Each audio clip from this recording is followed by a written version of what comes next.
Hey new anglers, Dave Brown here from Okuma Fishing Tackle. In this week's episode of Tune Up Tuesday, we're going to talk about a few of the essentials you're going to need for your next fishing trip.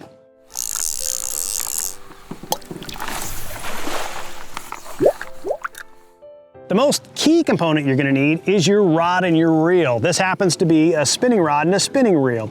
Now, depending on the type of fishing you're going to need, it's going to come in a variety of lengths and sizes. If you're fishing rainbow trout or panfish, you're going to want something small in your reel, like a 10 or 20, even a 30 size reel. With your rod's going to be a variety of sizes as well. Anything from maybe a 4.5 foot up to a 6.5 foot rod, ultralight, light. If you're fishing bass, you want to go a little bit larger reel, maybe like a size 30 with a little bit more stout rod. And of course, if you're fishing catfish or even offshore in the saltwater, you're going to want some little heavier duty gear.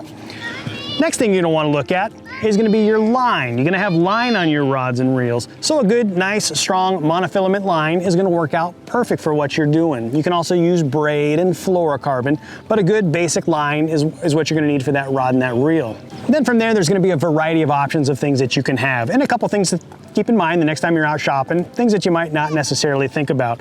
One of them is going to be hooks.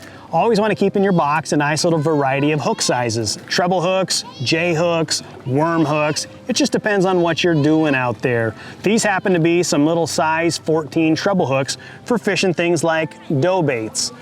Rainbow trout fishing, you're going to fish a lot of different rainbow style dough baits or different colored dough baits or even little night crawlers.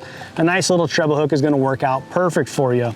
Some swivels. Swivels are always good to have in your bag so you can make yourself a nice little leader, and it helps your line from getting tangled up down at the tip section. And then of course you're going to need some weights.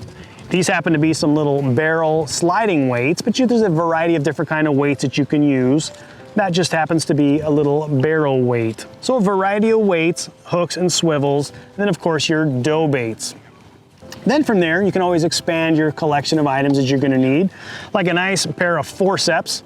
What these are is these are going to help get that hook out of your fish's mouth. You can actually reach into the fish, clamp down, and bring that hook right out. Some snippers. Snippers are always key if you're tying different lines or you're using a braided line and it makes it hard to cut that line. A nice pair of snippers will help you get right out of there. Then from there, you can get into some different artificial baits. Things like frog baits, little swim baits, and of course little worms and other little rubber type swim baits. A little variety of those. It doesn't have to be too extensive on that first trip, but just a couple different things that you can play around with and have some fun. And if you are lucky enough to catch some fish, one thing you're going to want is a little stringer. This happens to be a little rope stringer.